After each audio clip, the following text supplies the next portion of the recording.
بسم اللہ الرحمن الرحیم۔ السلام علیکم ورحمۃ اللہ۔ آپ دیکھ رہے ہیں UAE اردو نیوز اور میں ہوں ستار لغاری۔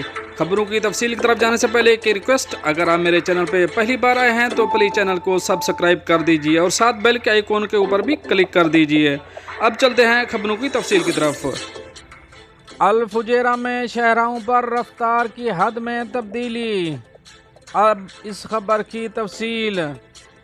الفجیرہ ٹریفک پولیس نے شاہراہوں اور داخلی راستوں پر رفتار کی انتہائی حد میں تبدیلی کر دی ہے۔ الامارات الیوم کے مطابق داخلی راستے پر فی گھنٹہ انتہائی رفتار 101 کلومیٹر سے کم ہو 91 کلومیٹر کر دی گئی۔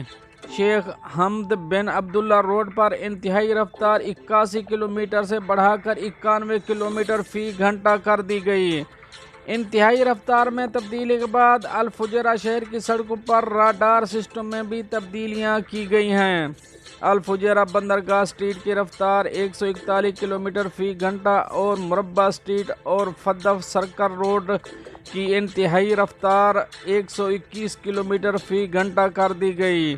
انتہائی رفتار میں جو تبدیلیاں کی گئی ہیں وہ راڈار سسٹم میں بھی شامل کر دی گئی ہیں۔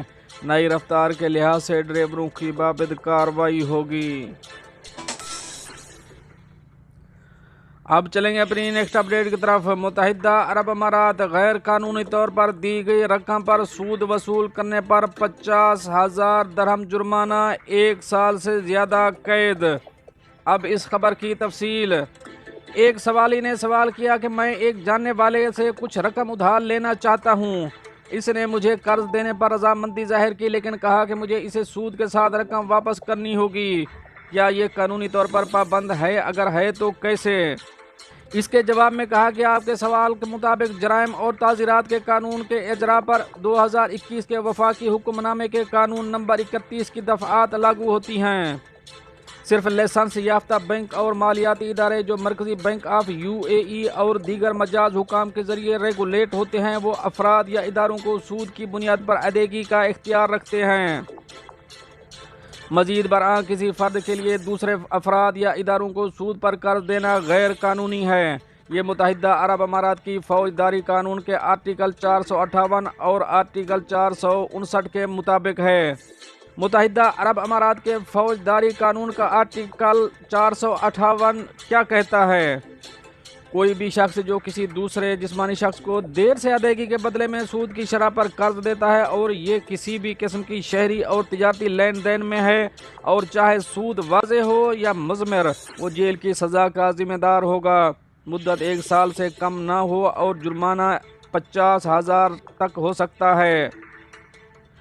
اصل قرض اور مضمر سود ہر طرح سے ثابت ہو سکتا ہے۔ اگر مجرم اس آرٹیکل میں بیان کردہ جرم کے ارتکاب کے لیے مقروض کی ضرورت، کمزوری یا جھکاؤ کا استعمال کرتا ہے تو اس طرح کے معاملے کو ایک گمبھیر صورتحال سمجھا جائے گا۔ متحدہ عرب امارات کے فوجداری قانون کا آرٹیکل 459 کیا کہتا ہے؟ کوئی بھی جسمانی شخص جو عادتاً سودی قرض دینے کی مشق میں مصروف ہے اسے عارضی قید کی سزا سنائی جائے گی جس کی مدت 5 سال سے زیادہ نہ ہوگی اور جرمانے کی سزا تقریباً 1 لاکھ درہم ہوگی۔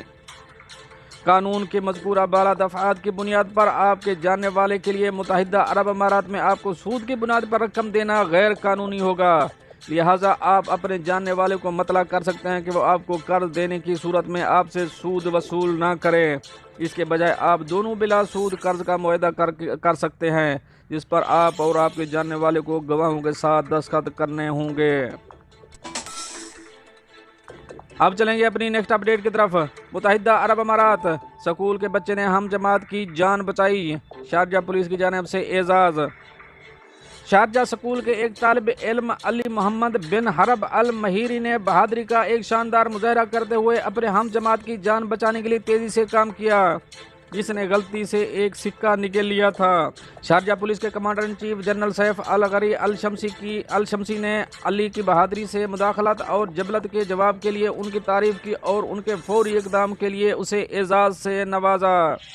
علی محمد کے والدین نے اپنے بیٹے کو یہ اعزاز دینے پر شارجہ پولیس کے جنرل کمانڈ کا شکریہ ادا کیا۔ انہوں نے والدین کی مشترکہ ذمہ داری کی تصدیق کی وہ اپنے بچوں کے اندر اصولوں کو شامل کریں جو کہ چیلنجوں پر قابو پانے کے لیے قابل تحفظ کے بارے میں شعور رکھنے والے معاشرے کی ترقی میں اپنا اہم حصہ ڈالیں۔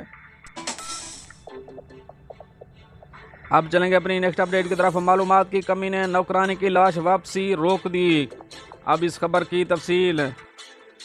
دبئی میں سری لنکا کے council general P D Fernando نے کل کہا کہ 35 سالہ بھکتی سری لنکن گھریلو ملازمہ پدما کی لاش جو ابھی تک دبئی کے مردہ خانے میں پڑی تھی تمام دستاویزات کا کام مکمل ہونے کے بعد واپس بھیج دیا جائے گا۔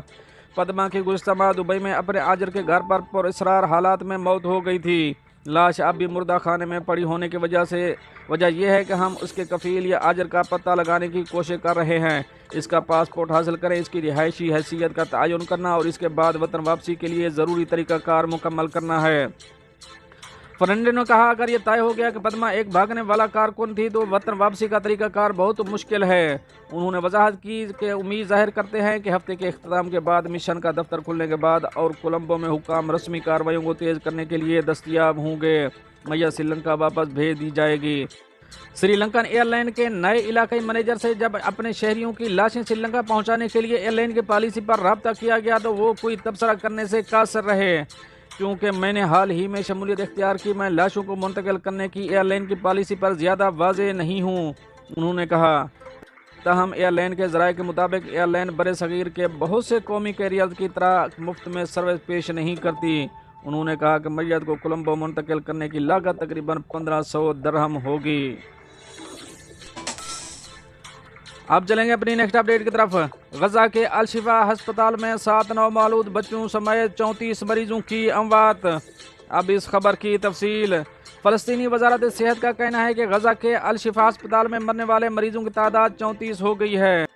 خبر رساں ادارے AFP کے مطابق غزہ کی پٹی کے نائب وزیر صحت یوسف ابو ریش نے بتایا کہ نئی اموات میں ہسپتال کے انتہائی نگہداشت کے یونٹ میں داخل 27 بالغ مریض جبکہ 7 نومولود بچے بھی شامل ہیں۔ غزہ کے الشفا ہسپتال میں اسرائیلی فوج کی بمباری کے دوران انکوبیٹر ایندھن کی قلت کی وجہ سے بند ہو گئے تھے۔ اسرائیل کا دعویٰ ہے کہ حماس نے الشفا ہسپتال کے نیچے ٹنل میں اپنے ہیڈ کوارٹر قائم کیا ہوا ہے، جبکہ ہسپتال کے اندر موجود اقوام متحدہ کے ادارے اور ڈاکٹرز نے خبردار کیا کہ ہسپتال پر بمباری اور لڑائی سے عام شہری اور شیرخوار بچے بھی ہلاک ہو رہے ہیں۔ ایک عینی شاہد کے مطابق الشفا ہسپتال کے کمپلیکس کے اندر فضائی بمباری اور شدید لڑائی رات بھر ہوتی رہی۔ غزہ کی پٹی کے نائب وزیر صحت یوسف ابو ریش کے مطابق شمالی غزہ کے تمام ہسپتال غیر فعال ہو گئے ہیں۔ غزہ میں موجود عالمی ادارہ صحت کے حکام نے خبردار کیا کہ ہسپتال کے اندر 3000 سے زائد مریض اور طبی عملہ پناہ لیے ہوئے ہیں جن کے پاس ایندھن، پانی اور خوراک کی شدید قلت ہے۔ قبل ازیں اقوام متحدہ کے انسانی امداد کے ادارے کا کہنا ہے کہ غزہ کے کل 36 میں سے 20 ہسپتال غیر فعال ہو گئے ہیں۔ الشفا ہسپتال کے اندر موجود عالمی ادارے صحت کے حکام سے رابطے کے بعد ادارے کے سربراہ ٹینڈروس ادھانوم کا کہنا تھا کہ بدقسمتی سے الشفا ہسپتال مزید بطور ہسپتال کام کرنا چھوڑ دیا ہے۔ ہسپتال 3 دنوں سے بغیر بجلی اور پانی کے ہے۔ اب چلیں گے اپنی نیکسٹ اپڈیٹ کی طرف۔ اردنی پارلیمنٹ کی اسرائیل کے ساتھ معاہدوں پر نظر ثانی۔ اب اس خبر کی تفصیل۔ اردنی پارلیمنٹ کی جانب سے غزہ کی صورتحال کے حوالے سے اسرائیل کے ساتھ کیے گئے معاہدوں پر نظر ثانی کرنے کا فیصلہ کیا ہے۔ پارلیمنٹ نے اپنے ضمن میں قانونی کمیٹی کو نظر ثانی اور ضروری سفارشات مرتب کر کے حکومت کو پیش کرنے کی ہدایت کر دی ہے۔ سعودی خبر رساں ادارے SPA کے مطابق اردنی پارلیمنٹ کے اسپیکر احمد الصفدی نے پیر کو پارلیمنٹ کے اجلاس کے دوران قانونی کمیٹی کو ہدایت کی کہ غزہ میں نسل کشی اور جنگی جرائم پر اسرائیلی حکام کے احتساب کے لیے ضروری کارروائی کی جائے۔ اسپیکر نے قانونی کمیٹی سے کہا کہ وہ سرکاری چینلز کے ذریعے بین الاقوامی فوجداری عدالت کے سامنے شکایت داری کرنے کا فریم ورک تیار کرے۔ قانونی کمیٹی کو یہ ہدایت بھی کی گئی ہے کہ وہ مسلم اور عرب ممالک کے پارلیمانی اداروں کو مذکورہ اقدامات سے تحریری طور پر مطلع کرے۔ دوستو یہ تو تھیں کچھ اہم اپڈیٹ جو آپ شیئر کری ہیں۔ ملتے ہیں نیکسٹ اپڈیٹ کے ساتھ نیکسٹ ویڈیو میں، تب تک کے لیے اللہ حافظ۔